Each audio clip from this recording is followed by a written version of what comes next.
문재인 대통령의 한마디에 세계에서 가장 강력한 20개의 국가 정상들이 한 곳에 모이는 놀라운 상황이 실제로 만들어졌습니다. 바로 어젯밤 9시부터 G20 특별 화상 정상회의가 문 대통령의 제안에 따라 진행되었는데요.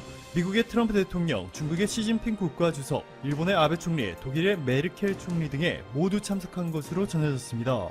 문재인 대통령이 지금으로부터 2주 전 프랑스의 마크롱 대통령과 통화하던 중 이번 사태에 대해서 G20 국가가 모여 특별 화상 정상회의를 개최할 것을 처음으로 제안했고, G20 의장국인 사우디아라비아가 한국의 뜻을 적극적으로 지지하면서 G20 특별 정상회의가 열리게 되었습니다.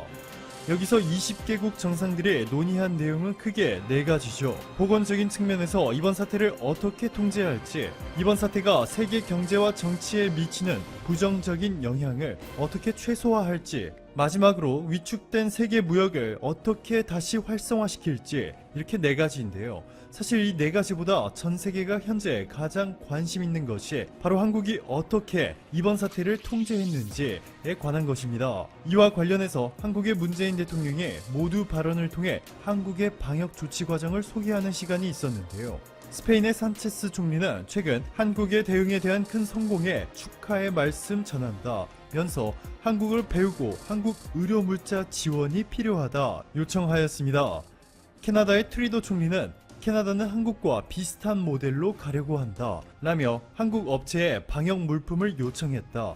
한국은 과학을 기반으로 안전의 성과를 내고 있는 동시에 의료 체계에도 지나치게 부담을 주지 않고 있다 극찬하였습니다. 또한 캐나다가 최근 어쩔 수 없이 미국을 막긴 했지만 기본적으로 해외 국가를 막는 강제적인 조치를 취하지 않는 한국의 결정이 옳은 선택이었다 전했습니다. 미국이 뉴욕을 중심으로 최근 이렇게 상황이 급속도로 악화되면서 캐나다 입장에서는 미국을 막은 것이 어쩔 수 없는 선택이었죠. 그런데도 트럼프 미국 대통령은 최근 자신의 트위터에 이런 글을 남깁니다. 미국이 다른 어떤 나라보다 훨씬 더 많은 검사를 했다.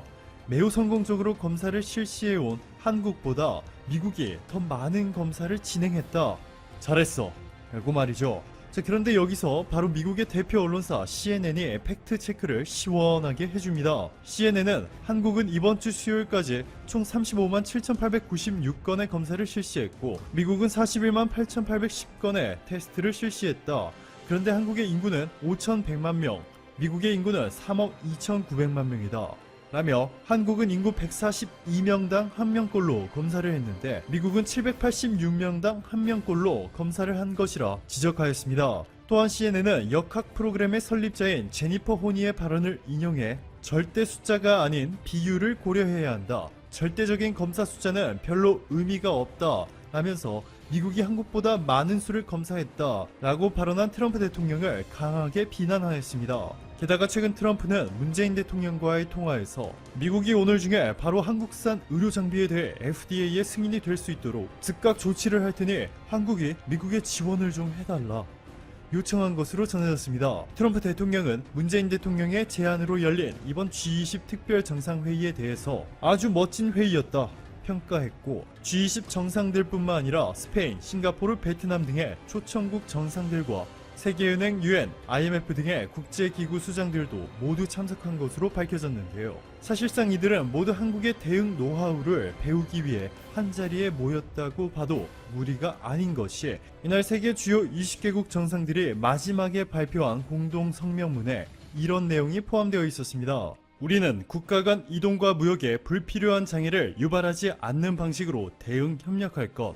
전 세계 매체들이 봉쇄 없이 이번 사태를 진정시킨 세계 유일의 국가가 바로 한국이라며 극찬하는 가운데 이번 회의에서 G20 국가가 서로서로 국경을 봉쇄하느라 바쁜 전 세계적 현상을 과감하게 버리고 이제부터는 한국의 모델을 배우고 따라하겠다는 것입니다. 반면 일본의 분위기는 조금 다릅니다. 어제 G20 화상회의 당시 아베 총리의 뒷모습이 공개됐는데요. 어둡고 쓸쓸함을 느낄 수 있고 상당히 힘이 없어 보입니다. 바로 이 자리에서 세계 정상들이 일본의 도쿄올림픽 1년 연기를 확정 지었기 때문이죠. 니케이 에이시안 리뷰는 도쿄올림픽을 내년으로 미루면 8조 5천억 원의 경제적 손실이 발생한다고 전했고 재팬투데이는 도쿄올림픽이 2021년으로 연기됨에 따라 발생하는 수십억 달러의 비용은 일본의 납세자들이 지불해야 한다 라며 현재 일본의 도쿄올림픽 조직위원회가 고용하고 있는 3,500명의 직원들도 실업자가 될 위기에 처해 있다 지적하였습니다. 게다가 올림픽을 위해 사용한 후 올림픽이 끝나면 팔기로 한 도쿄에 지은 5,632채의 아파트들도 지금 현재 엄청난 손실을 일본에 안겨주고 있습니다. 오늘도 감사합니다. 최고의 하루 보내시길 바랄게요. 추천 한번 정중히 부탁드리면서 오늘 두 가지 주제 위주로 한번 진행해 보겠습니다. 우선 하이실리콘에 대한 이야기인데요. 하이실리콘 다들 아시다시피 중국 화웨이의 자회사로서 팹리스 즉 반도체 칩을 설계하는 공장을 안 두고 있는 회사다라고 보시면 되는데, 최근 기사들에서 화웨이가 중국 내 시장에서 1위를 다시 석권했다, 하이실리콘의 AP 시장 점유율이 퀄컴을 제쳤다 라면서 마치 화웨이와 그 내용을 이 팩트만 짚어주면 좋은데, 그 내용을 보면 화웨이와 하이실리콘이 엄청난 기술 경쟁력을 가지고 있고 세계를 제패할 것처럼 기사를 쓰는 기자분들이 아주 가끔, 대부분은 아니지만 아주 가끔 보여서 주제로 잡았습니다. 물론 화웨이 5G 네트워크 장비나 이런 쪽에서는 경쟁력이 확실히 있죠. 하지만 반도체는 또 다른 이야기입니다. 사실관계부터 보면 하이실리콘이 AP 시장에서 퀄컴을 제쳤다, 이 부분 사실일까요? 점유율 기준으로 팩트 맞습니다. 화웨이가 중국 내 시장에서 1위를 했다, 사실일까요? 당연히 우리가 원래 알던 사실입니다. 결국 화웨이의 어떤 스마트폰 판매 확대가 하이실리콘의 매출로 이어지는 구조이기 때문에 AP를 어차피 하이실리콘에서 설계를 하니까요. 사실상 똑같은 말이죠, 두 문장이.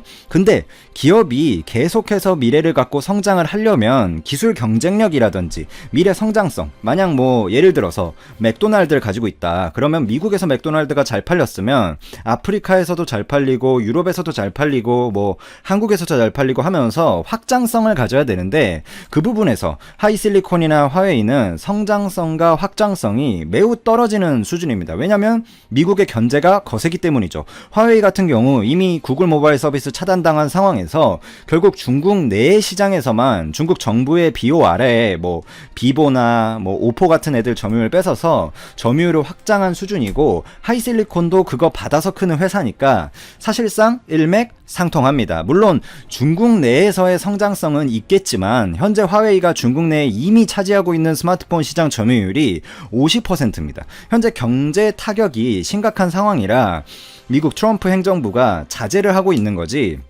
트윗 하나 날렸긴 했지만 실제로 이제 액션에 들어가진 않았잖아요. 아직 미중 무역 분쟁이 다시 불붙으면 결국 중국은 시장 개방으로의 방향성을 잡을 수밖에 없고, 이런 어떤 큰 사태가 오기 전에 미중 무역 분쟁이 한창일 때 협의 내용에 항상 중국의 시장 개방성, 전기차 배터리 같은 거 한국 것도 써줘라, 미국 것도 써줘라, 이런 것들 있잖아요. 그리고 지적 재산권을 평등하게 가져가라, 이런 것들. 반도체 IP, 그러니까 인텔렉츄얼 프로퍼티 이런 거 좀 준수해달라, 이런 것들이 계속 들어갔었거든요. 그 방향성, 시장 개방, 꼭 금융시장 개방이 아니더라도 그쪽 방향성으로 잡을 수밖에 없고, 화웨이나 하이실리콘은 그 방향으로 가게 되면 글로벌 경쟁력을 이미 잃은 상황에서 중국 내 점유율마저 위태로운 상황으로 갈 가능성도 충분히 우리가 합리적으로 생각해 볼 수가 있다. 무조건 그렇게 간단한 이야기 아니지만 제가 여기서 언급드리는 것은 화웨이나 하이실리콘이 망할 것이라는 게 아닙니다. 당연히 중국 내수 시장이 탄탄하고 중국 내에는 중국 기업을 어마어마하게 좋아하거든요, 중국인들이. 예를 들자면 이번에 지금 이름이 갑자기 기억이 안 나는데, 스타벅스와 중국 내 시장에서 지금 갑자기 기억이 안 나네. 그 커피 있잖아요. 루이 커싱이었나? 그 커피 업체가 회계 부정을 일으켜서 지금 미국에서 이제 상장 폐지 수준의 회계 부정을 일으켰는데도 불구하고 주가가 막 폭락을 하는데도 중국인들은 회계 부정을 일으킨 자국 업체들을 구해야겠다라면서 그 커피를 마신 것을 인증샷을 올리지 않나, 이런 행태가 있거든요. 자국 기업이 뭔가 윤리적으로 잘못을 했으면 잘못한 것은 잘못했다 하고, 예를 들어 우리나라도 삼성이 진짜 윤리적인 것을 크게 잘못했으면 잘못했다고 지적을 해야죠. 잘한 것은 잘했다고 하고 잘못한 것은 잘못했다고 해야 되는데, 중국은 자국 기업을 무작정 옹호하는 그런 문화가 있거든요. 그런 게 있기 때문에 역으로 이제 화웨이나 하이실리콘이 망할 가능성은 0%입니다. 하지만 기업 경쟁력을 바탕으로 한 어떤 성장이 이루어지지 않고 있고 너무 중국 정부에 치우친 그런 중국 정부의 지원에만 매달리는 성장을 지속하고 있고, 이는 향후 글로벌 경제 방향성을 볼 때 지속 가능성이 떨어진다는 점을 제가 이제 지적을 드리는 거고요. 뭐 하다못해 하이실리콘의 반도체 어디서 만들죠? TSMC죠. TSMC가 하이실리콘 매출만 있을까요? 미국의 팹리스 회사의 매출이 절대적입니다. TSMC가 여기까지 온 것도 미국 팹리스 회사들의 그런 물량들이 근간에 어마어마하게 깔려 있고 미국의 압박이 본격적으로 다시 시작됐을 때 자유로울 수 있을까요? 그리고 TSMC가 지금 반도체 만들면서 쓰는 장비들, 뭐 램리서치라든지 미국 회사들의 장비 어마어마하게 쓰고 있습니다. 자유로울 수가 없어요. 뭐 그 장비들이 예를 들어 중국 내 반도체 회사들한테 뭐 예를 들어 칭화윤희의 자회사인 양쯔강 메모리나 예를 들면 창신 메모리 그런 데로 압박이 또 됐을 때 중국이 시장 개방을 안 하고 버틸 수 있을까요? 이런 부분들에 있어서 의문점이 분명히 존재한다. 성장성에 있어서. 물론 SMIC 같은 회사들이 완전 대체를 한다. 그건 또 다른 얘기지만 아주 멀었습니다. SMIC 파운드리에서 점유율이 지금 굉장히 한 자릿수 중에서도 굉장히 낮아요. 그리고 SMIC가 성장하려고 해도 결국에 미국 회사들의 장비를 써야 되는 부분이고요. 이 정도로 첫 번째 주제 마무리하고 다음 주제로 한번 넘어가 보겠습니다. 다음 주제는 뭐 사실관계만 전해드리면 될 듯한데요. 전 세계 이 TV 시장에서 판매된 프리미엄 TV 10대 중에 8대가 삼성과 LG 등의 이 국내 기업의 제품이란 조사 결과가 또 나왔죠. 최근 보고서를 살펴보면 1분기 세계 프리미엄 TV 시장 기준에서 삼성전자가 점유율 기준으로 54%, LG전자가 점유율 기준으로 24%, 두 회사 합쳐서 78%, 약 80%의 세계 시장 TV를 삼성과 LG가 장악하고 있다. 그리고 거기에 들어가는 패널, 그러니까 뭐 OLED라든지 퀀텀 닷이라든지 물론 LCD도 들어가긴 합니다만 이 패러다임이 OLED 퀀텀 닷으로 바뀌고 있잖아요. 근데 그 부분에 있어서 패널도 다 LG 삼성전자가 잡고 있다. 3위가 일본 소니거든요. 8%예요. 그러니까 소니, 삼성, LG가 사실상 전 세계 TV 시장을 장악하고 있다고 보면 되는데 그 소니의 패널, 그 소니의 OLED 패널도 LG전자에서 LG 디스플레이죠. 정확히 말하면 거기서 공급을 하기 때문에 글로벌 TV 시장을 일단 한국이 계속해서 장악을 하고 나가고 있다. 그러면 최근에 이 이슈에 대해서 이제 지적을 하실 수 있어요. 아니 중국에 있는 애들이 OLED 투자를 어마어마하게 한다고 하고 이거 뭐 향후 지금 당장은 물론 삼성이랑 LG가 다 재패를 하고 있지만 향후 5년 후를 보면 중국의 애들이 OLED 캐파가 어마어마하게 늘어난다고 하던데 그러면 문제가 있는 거 아니냐. 이 부분에 대해서 짚어드리면 LCD에서는 일단 한국이 대대적인 이제 철수를 하고 있죠. 근데 그 부분에 있어서 엄청난 타격을 입은 것도 사실입니다. 그러니까 이 반도체랑 디스플레이 쪽은 좀 다른 개념이 있는 게 반도체는 기술 진보가 있으면 있을수록 원가가 낮아지잖아요. 그러니까 웨이퍼당 들어갈 수 있는 결국에 이 칩의 숫자가 달라지기 때문에 원가 절감이 동시에 이루어지기 때문에요.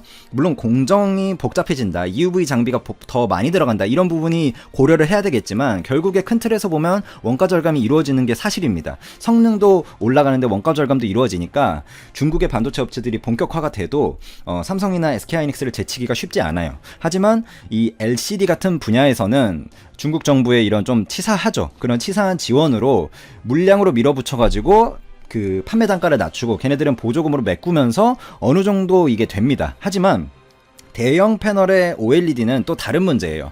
중국 애들이 지금 진출하고 있는 부분은 소형의 OLED 부분을 주로 잡고 진출을 하고 있고 대형 TV 패널의 OLED는 중국 애들도 전량 이제 LG한테 받아서 쓰고 있고 일본도 마찬가지고요.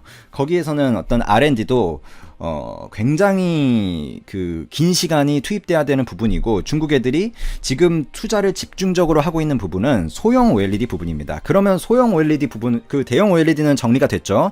그러면 소형 OLED 부분으로 가서 우리가 살펴보면 삼성이 지금 90% 정도의 점유율을 가지고 있는데 그럼 향후 여기에 걱정이 없냐? 그건 아닙니다. 분명히 중국 애들이 캐파가 늘어나고 있고 하지만 그 다음 그 다음으로 넘어가는 그 기술 발전 단계를 얼마나 빨리 가져가냐. 그런 부분에서 삼성이나 LG가 지금 중국을 전과는 달리 충분히 견지하고 있기 때문에 대처하면서 갈 수 있다. 그래서 과거와 같은 완전한 100% 독점의 영광은 없을 것이라고 생각하지만 삼성이나 LG가 그런 패널 혹은 차량용에도 이제 패널이 들어가죠. 그럼 플렉서블 패널이나 이런 분야에서 중국 애들한테 기술 경쟁력 혹은 완전히 어떤 그 파이 경쟁력에서 Q에서 밀리냐, 이것은 좀 과한 예측이다라고 저는 판단을 하고요. 그러나 이제 그 기업의 주가는 또 다른 문제죠. 어쨌든 중국 애들이 진입하고 지금 도쿄올림픽도 연기가 되고 하면서 LG 디스플레이나 삼성전자 디스플레이 사업부 입장에서는 조금 악재가 지속되고 있는 건 사실입니다. 좀 요 정도로 정리를 하면 좋을 것 같아요. 이 정도로 오늘 하이실리콘, 그러니까 반도체 쪽, 그리고 디스플레이